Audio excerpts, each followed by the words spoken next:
amigos, amigas de Hablemos de Bienes Raíces. Estamos con un martes más dando información relevante en el sector inmobiliario para todas esas personas aquí en Coahuila, asesores, gente en general, todo el público le sirve esta información. Y como ya saben, pues siempre procuramos traer personajes relevantes en este ambiente para que nos den la información y que tú tengas la información de personas relevantes, personas confiables al final de cuentas, y no estemos ahí en redes sociales consultando y creyéndonos de cualquiera que publica cualquier cosa. Entonces, hoy estamos con el licenciado Jesús Mata, ya nos había acompañado anteriormente. ¿Cómo estás, Mata? Buenas tardes, César. Bien, muy bien, gracias por la invitación. Es un gusto acompañarlo de nueva cuenta en este programa. No, pues la gente por ahí nos estaba pidiendo que vinieras, sobre todo aquí el equipo de producción también quería que vinieras. Estaban muy atentos con toda la información. Creo que tuvo problemas ahí entre el equipo de producción. No se crean, pues es información relevante que le sirve, y qué mejor que venga de alguien como tú, juez familiar aquí en Saltillo. Pues un honor, yo te conozco desde hace muchos años y me ha gustado conocer gente como tú, gente preparada, y pues te conozco y sé que estudias mucho y que te has preparado y que tienes maestrías aquí, acá y doctorado. Entonces, pues me da gusto conocer gente como tú. Gracias, César. De igual forma, tantos años ya conociéndonos, amigos desde la preparatoria y también de la carrera, y nos tocó coincidir. Quizá tú en otra escuela y yo acá en la carrera de Derecho, pero bueno, siempre se ha fortalecido esta amistad y es un gusto que me invites aquí a compartir algo de lo poquito que yo conozco, que me ha tocado ver en la práctica. Y hoy queremos hablar contigo, te decía hace unos días, de los tipos de contratos que existen cuando compramos un inmueble. Porque en el transcurso de esta carrera yo me he topado con gente que ha comprado de palabra, gente que ha comprado con una compraventa, un contrato privado, y pues gente que lo hace de la forma que debería de ser, que ha comprado a través de una notaría, a través de un contrato de compraventa en una notaría. Y pues a mí me gustaría que tú me dijeras, porque existen los contratos hablados, ¿cuáles son los pros y contras que tiene un contrato de palabra? Ok, bueno, sin que suene a tema de clase, es importante aquí primero definir o explicarle a las personas que nos sintonizan o que nos ven en redes sociales lo que es un contrato.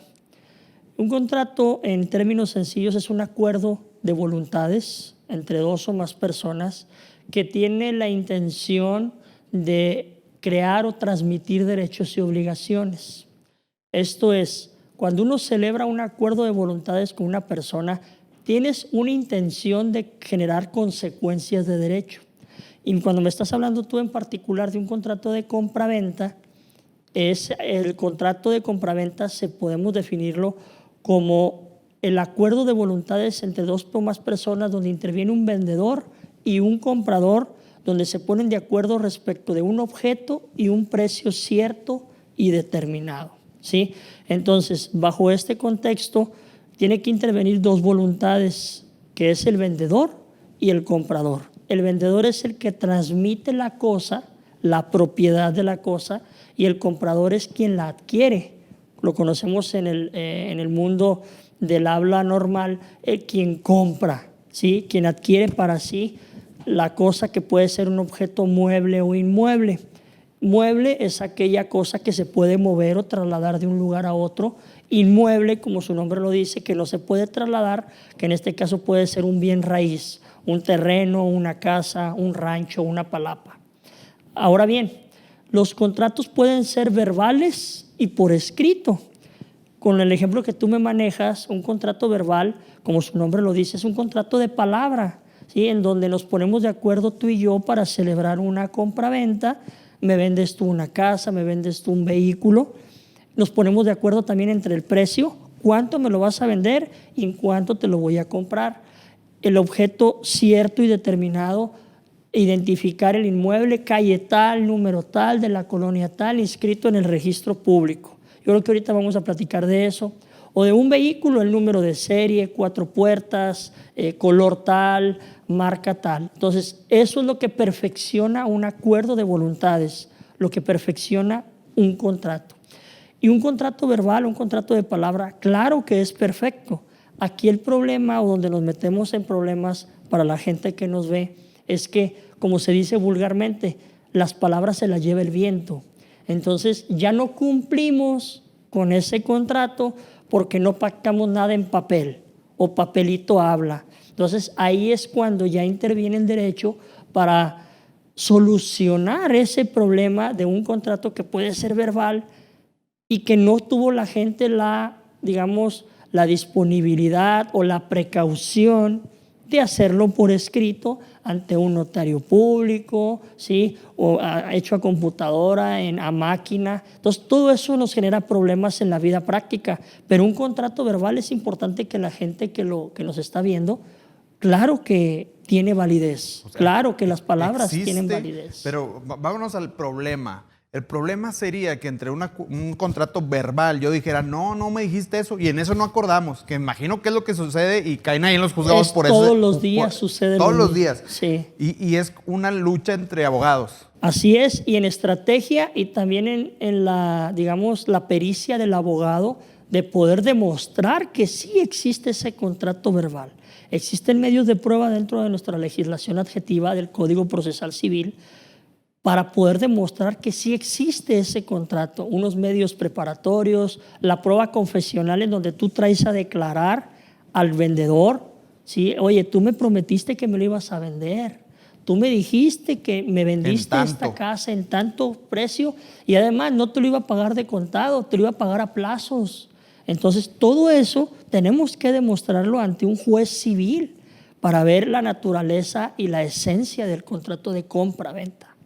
Pues yo no soy abogado, muchas veces lo he dicho, pero me llama mucho la atención todas estas cosas cuando platico con el licenciado Jesús Mata, porque la forma en la que lo platica para veces, se ve sencillo, pero pero las pruebas, yo dije, ¿de dónde vas a sacar una prueba? Imagino testigos, algo así, ¿no? A ver, yo escuché que dijo que se lo vendía en 500. Yo escuché que la casa o que el carro determinado en 500,000 pesos, en 300,000 pesos. Bueno, ahí ya tenemos un medio de prueba.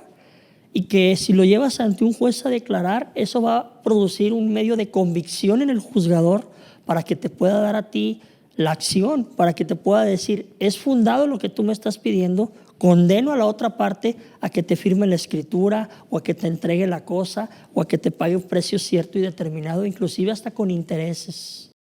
Pues te digo, ese se convierte en un problema. A mí me tocó una ocasión que fue de esa manera, donde compraron de palabra. Y yo no sabía que existía un contrato verbal y resulta ahí, veo cuando el abogado está redactando, ¿verdad? Que es denuncia, no es denuncia, la demanda. ¿En materia penal? Sí. Es denuncia. Denuncia. Sí, es denuncia.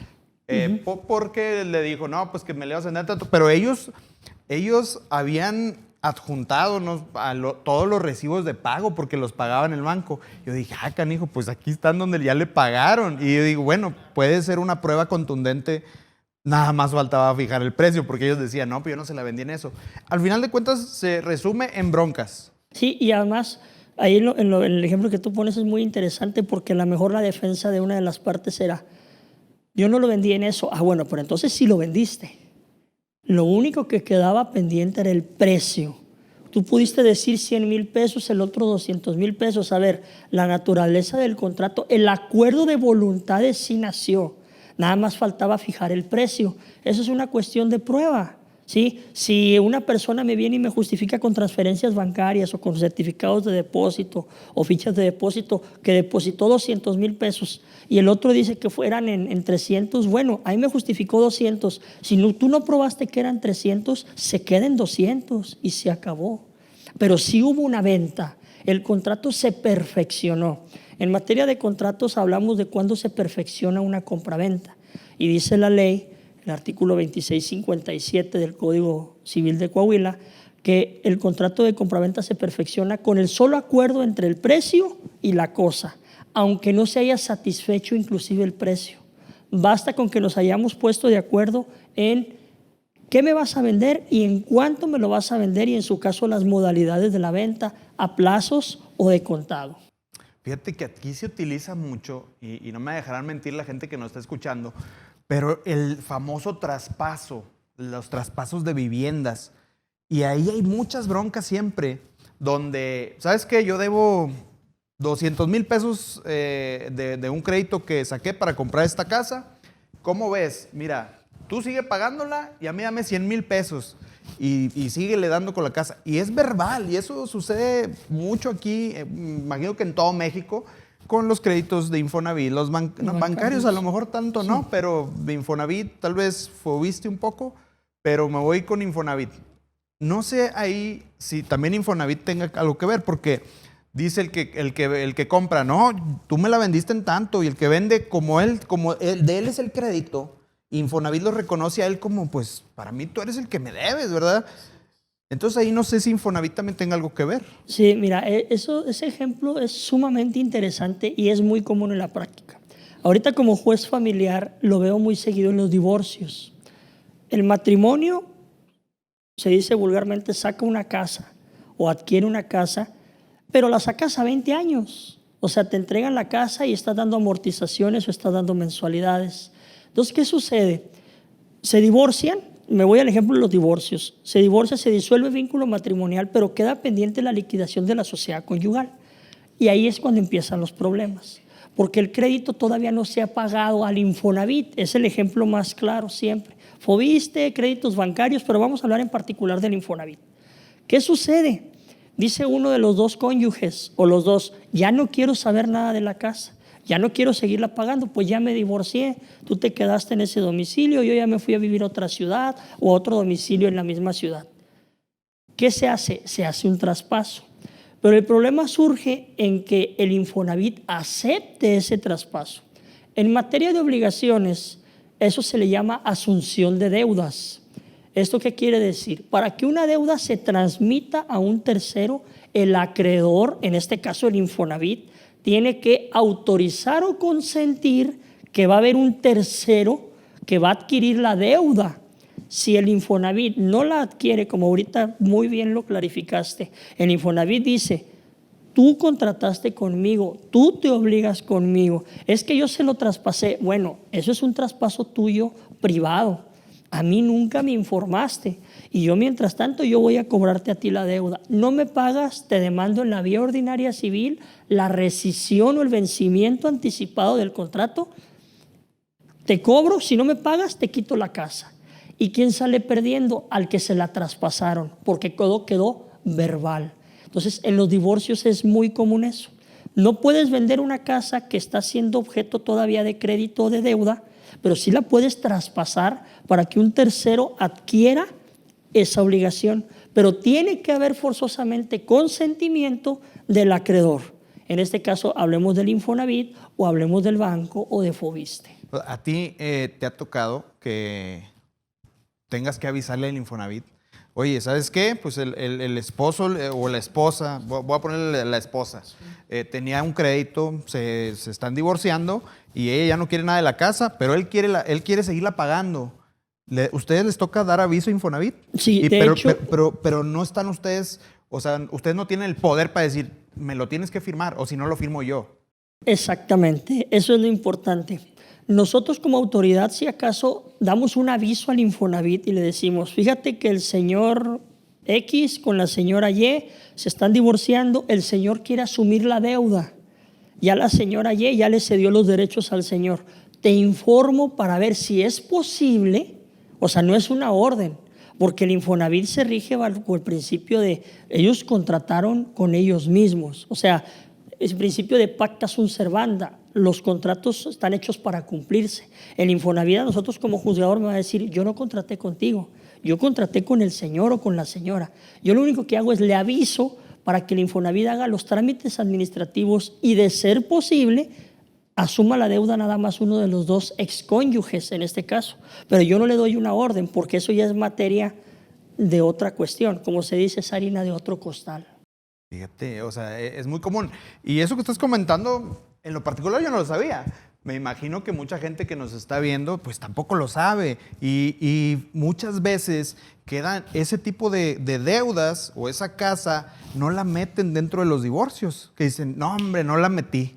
Entonces, ¿de quién es? Pues sigue siendo de los dos al final de cuentas. Y el problema es que si no lo anuncias ante el juez familiar en un juicio de divorcio, pues el juez nunca se va a dar cuenta, pero ¿en quién recae la obligación o en quién va a recaer el perjuicio? En las partes, en los dos cónyuges que se están divorciando. En un futuro, si quieren vender o quieren ceder o donar o traspasar, si no le avisaste al juez familiar, se va a hacer un problema, porque el Infonavit va a decir, a mí me pagas durante los 20 años que te quedan. Sea de quien sea. Sea de quien sea. Estabas casado, Tú te estabas obligaste soltero. conmigo, así es. No. Y lo cual resulta muy lógico porque el Infonavit, repito, se rige bajo ese principio de tú contrataste conmigo, tú me cumples. Eso es muy importante porque nos pasa muy seguido que compraron casados y luego ya se divorciaron, se separaron. No, la casa nunca se mencionó. Oye, pues quiero vender. Oye, pero aquí dice que estás casado. No, pues ya sabe dónde estará. Ya no la... No, pues la tienes que encontrar. Y muchas veces dicen, ya no puedo ni con familiares ni con nadie. ¿Y qué pasa con eso? Pues dos cosas pasan. La deja de pagar, pero al momento de dejarla de pagar, se quedan... Obviamente ya no tiene una relación laboral. Se quedan sin el IMSS, se quedan sin el seguro. O dos, pues... ya no la pago, la abandono, se van a un trabajo donde no los dan de alta en el seguro para no pagar esa deuda y pues perdieron la casa, ¿no? Al final de cuentas. Entonces, y Infonavit hace un procedimiento, remata la casa, la vende a un tercero o se la adjudica y luego ¿cómo se dice? La remodelan y luego la vuelven a vender a un tercero.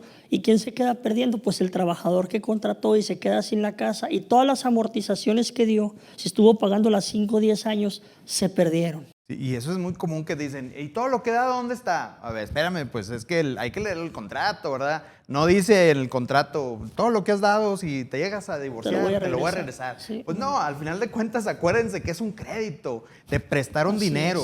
es. Es lo mismo, yo siempre hago el ejemplo como la gente que se dedica a prestar dinero, los agiotistas. Pues haz de cuenta, pero bueno, acá está de forma formal, ¿no? Pero te presto dinero con intereses para que tú compres esa casa. Obviamente la casa queda en garantía, pero así funciona y eso es muy común, ¿eh?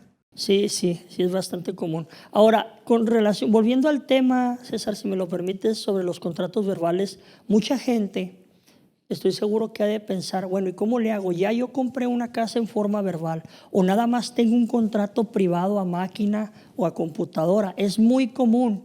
Y ya di varios pagos, varias mensualidades, ya di un anticipo, di un pago fuerte y no lo he podido formalizar. Hay una acción en materia civil que se llama acción de otorgamiento de escritura o acción pro forma. Ahí tú obligas, si eres el comprador, obligas al vendedor, o si eres el vendedor, obligas al comprador, según en el supuesto en el que te ubiques, a que se formalice la venta ante un notario público. Y es muy importante tener la formalización esa, porque solo así surte efectos frente a terceros. ¿Qué quiere decir esto?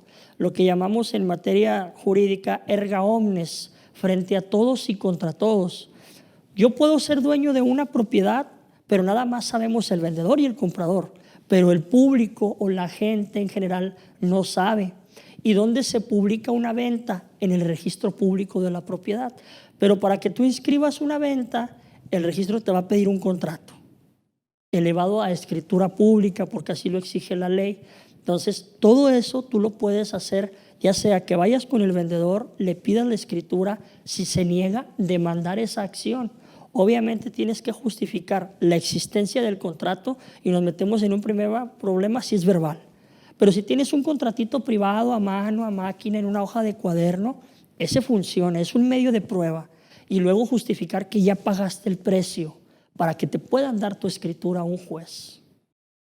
Volvemos de un problema, es verbal, se vuelve un problema, sí, ¿verdad? Si no llegan a tener un acuerdo al final del pago o durante, que ya no me pagaste y ahora pues quiero la casa, ¿no? Pero que lo que te he dado, bueno, se vuelve un problema. Entonces venimos al contrato privado, que también sigue siendo un problema, pero ya no tan grande como este, o no tan difícil de demostrar. Así es. Pero aún así, yo siempre recomiendo a la gente pues no hacer ese tipo de contratos si existe la posibilidad de hacer la compraventa ante un notario, ¿verdad? Por lo mismo de que puede llegar a hacerte costoso porque vas a tener que pagar abogados en caso de que la otra parte diga no es cierto. Así es. Y eso es la que la gente dice, pero tengo un contrato. Está bien, pero hay que contratar abogados.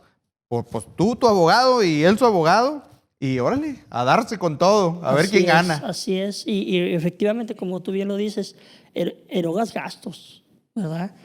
Es impulsar el procedimiento, pagar honorarios profesionales, esperar tiempo, porque un juicio ante un juez, pues no es así como que se resuelve de la noche a la mañana.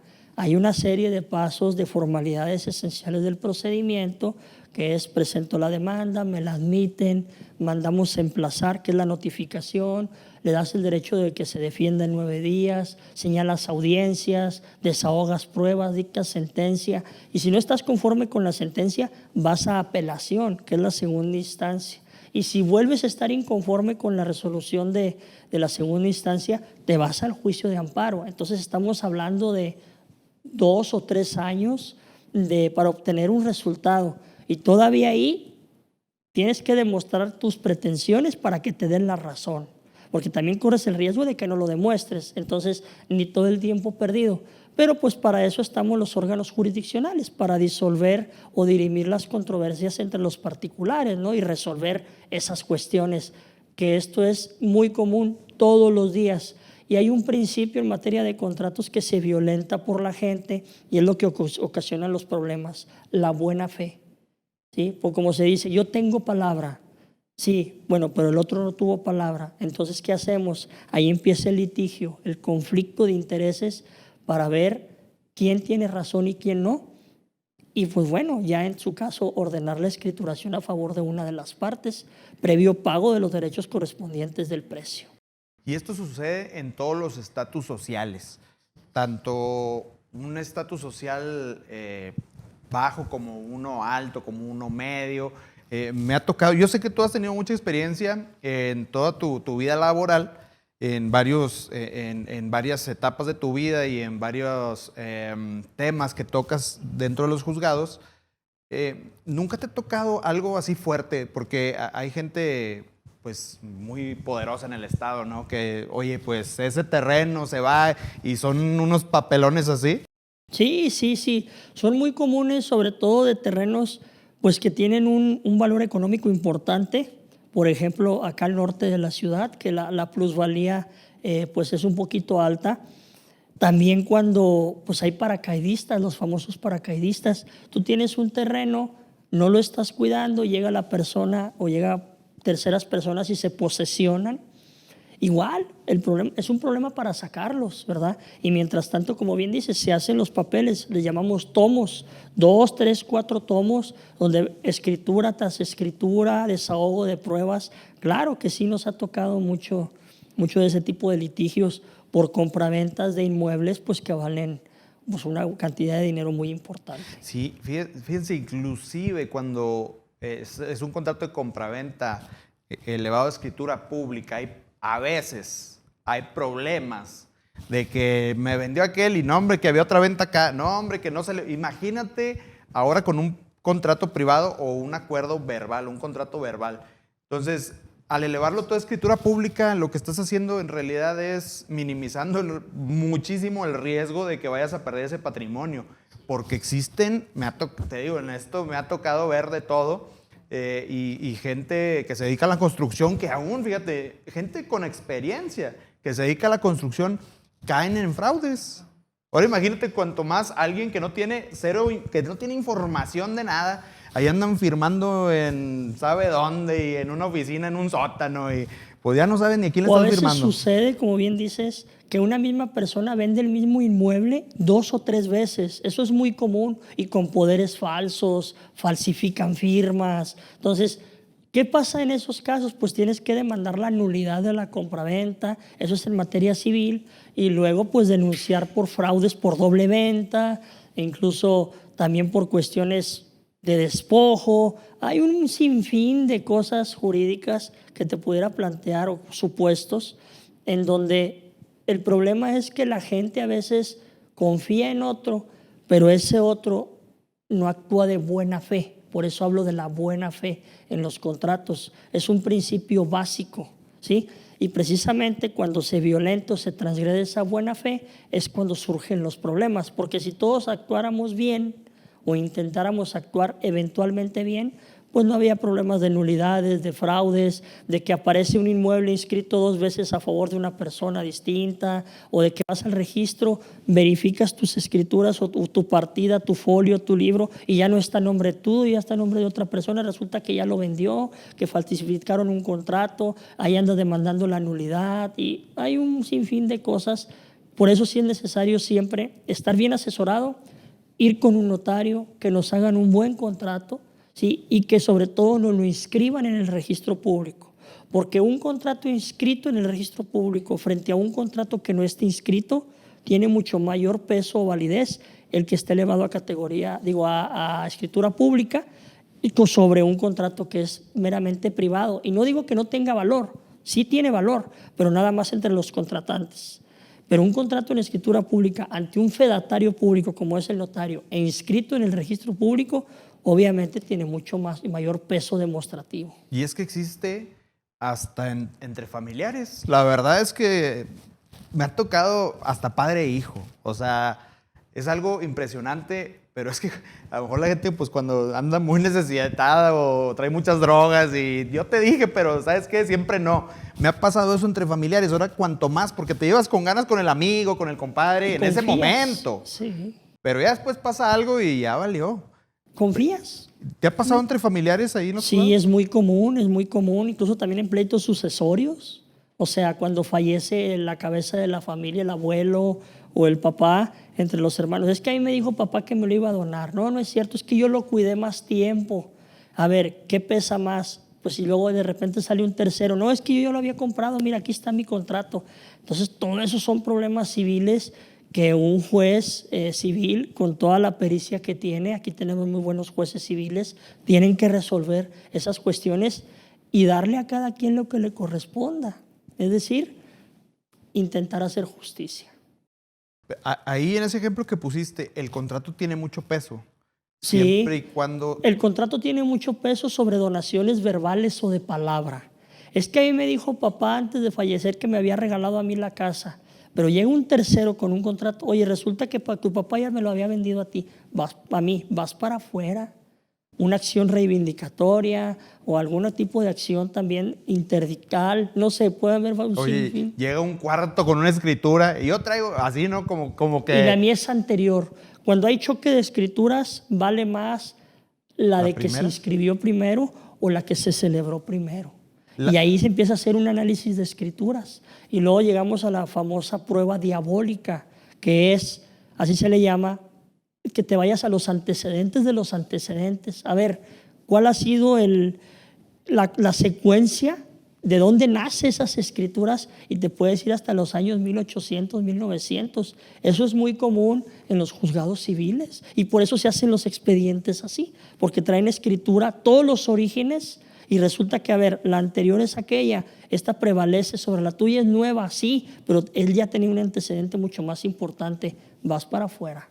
¿Y quién responde ahora? Pues ahí ya se responde pues el saneamiento por causa de evicción, alguna indemnización, alguna cuestión de esa naturaleza, pero que también ya sea que se resuelva en el mismo juicio o en forma autónoma, pero repito, es tiempo de litigio y es gasto de honorarios en abogados y aparte pues lo que nos podemos tardar nosotros como órganos jurisdiccionales para resolver un conflicto. Oye, ya después de esto nadie va a querer comprar nada, ¿verdad? No, ¿sabes qué? Me hace que ya no compro nada, ya ni terreno ni casa. Yo creo que sí hay que comprar. Por todos lados me pueden llegar. Sí hay que comprar, nada más hacer una correcta y una profunda investigación en el registro público antes de adquirir un inmueble, ver de dónde viene y ver qué tanto valor y sobre todo que sea fidedigno el historial y que te exhiban el certificado de gravámenes para que veas los antecedentes. Si te dicen, no, yo es mío, luego te demuestro, mejor no compren. Mejor investiguen primero y ya después, como se dice, se asume una deuda. Fíjate que yo recomiendo para alguien que va a comprar un terreno, sobre todo terrenos. Hace poco hicimos una compraventa de un terreno grande, eran como 3,500 metros. Y al que compró, yo le decía, bueno, va a ser una promesa de compraventa, ¿no? Y le dio algo como forma de trato y se hizo en una notaría, ratificado. Y yo le dije, ok, le vas a dar eso. Te recomiendo que metas una retro, que meta una retroexcavadora al terreno.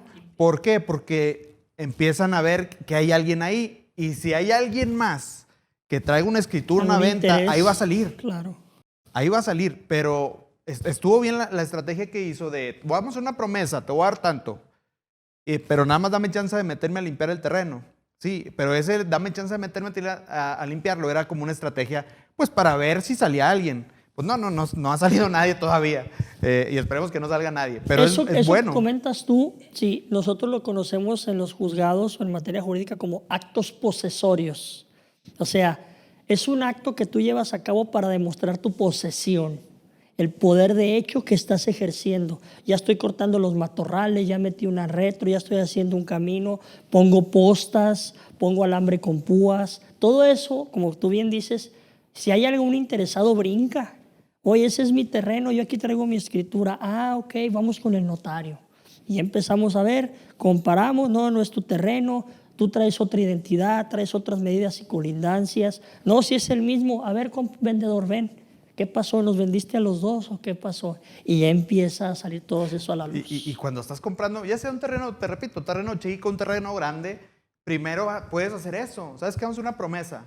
Y en 15 días, 20 días, estamos firmando ya la compraventa definitiva ante un notario. Pero en esa semana que tienes, esas 2 semanas, vete, ponte a sembrar un árbol ahí, hombre, va a salir alguien, va a decir, ¿por qué andas sembrando un árbol en mi terreno? Y ahí te das cuenta que prefieres perderlo lo que le diste de anticipo que perder todo lo que, o puede que lo ganes, ¿verdad? Pero te vas a meter más lana. Entonces dices, bueno, le di 5,000 pesos por el terreno. Pues los perdí, pues ya salió alguien, ¿verdad? Es más fácil que le reclames 5,000 pesos y así los pies bueno, ni modo, ¿verdad? Pero es una buena estrategia. Yo les digo a la persona que compró hace poco, de hecho él inclusive creo que puso una lona de esta propiedad no se vende, que mucha gente dice, ¿y por qué le ponen la lona de no se vende? Pues precisamente es para eso. Si le pones una propiedad, esta no se vende, si hay alguien más, va a decir, pues esa es mía, ¿por qué? ¿Cómo que no se vende? Y ahí sale y hasta le pone el teléfono, esta propiedad no se vende y el teléfono. Y mucha gente, o sea, si no se vende, ¿para qué ponen la lona? Pues es para eso. Por si hay alguien más, hay otra persona por ahí que se cree o tiene un documento que es dueño del terreno, pues ahí va a salir y te va a hablar. Oye, a ver, ¿y tú quién eres? Porque yo tengo un documento.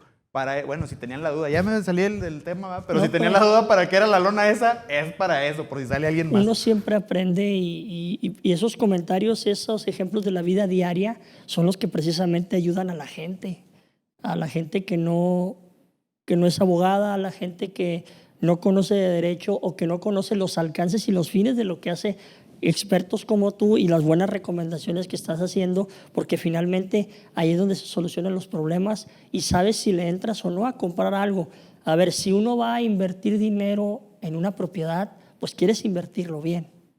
Lo que menos esperas es perder tu dinero y mucho menos la propiedad que vas a adquirir. Sí, y yo lo hablo pues conforme le entiendo, ¿verdad? Porque pues yo sé que esos son términos legales, sí, términos de leyes, ¿verdad? Sí. Jurídicos, que parece como clases de Harry Potter, ¿verdad? Que no, que es Slytherin y no, pues quién sabe. Pero para términos de la raza, acá con la raza, pues es como yo lo explico.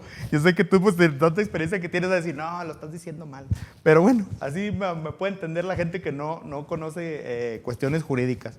Pues... Licenciado, muchas gracias. Pues yo creo que no se trata de, nada más para aclarar, que lo esté diciendo mal, sino creo que es importante ver las dos caras de la moneda.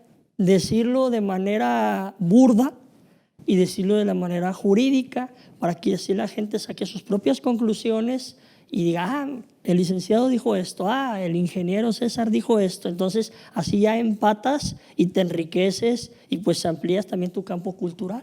Sí, que cuando alguien dice esto, significa esto, así es. No, hombre, pues muchas gracias por haber venido otra vez. No, gracias, César, te lo agradezco mucho y aquí estamos a la orden para cuando me quieras invitar, que será bien recibida la invitación. Es un honor estar aquí en tu programa. No, hombre, pues muchas gracias por habernos acompañado. Y como te decimos al término de cada programa, comparte la información porque a alguien le va a servir y puede ser que esta información le salves el patrimonio a alguien, un terreno, una casa, lo que sea que vaya a comprar, se lo puede salvar esta información. Y créeme que hasta gente que se dedica a esto ha caído en fraudes. ¿Por qué? Por no tener la información necesaria. Conozco a alguien que estuvo dentro de un fraude por no haber tal vez hecho esa recomendación de haber metido retroexcavadoras. Al final metió la retro, pero ya le había pagado el terreno y pues le salió otro dueño. Entonces tengan mucho cuidado y compartan la información y nos vemos el próximo martes con alguien nuevo dedicado a esto. Muchas gracias. Gracias, muy amable, gracias y suerte y saludos a todos. Hasta luego. Gracias por conectarte con nosotros. En Inmobiliaria Caixa trabajamos día a día para superar las expectativas de servicio en las operaciones de compraventa de bienes raíces. Tenemos 3 servicios principales. 1. Intermediación inmobiliaria. Lo hacemos de forma personalizada de acuerdo a las necesidades de nuestros clientes, cuando desean comprar, vender o rentar alguna propiedad, buscando su mayor beneficio. Si la propiedad aún la deben Infonavit, al banco, a Foviste, si está vandalizada, etc. 2. Administración de rentas, donde brindamos un servicio jurídico de alta calidad para los arrendamientos seguros de sus propiedades. 3. Construcción. Iniciamos la construcción de viviendas en diferentes zonas de la ciudad. En Ecaixa construimos futuro, orientando a nuestros clientes a tomar decisiones sabias para aumentar su patrimonio. Ya lo sabes, si se trata de comprar, vender o rentar, Ecaixa es tu mejor opción.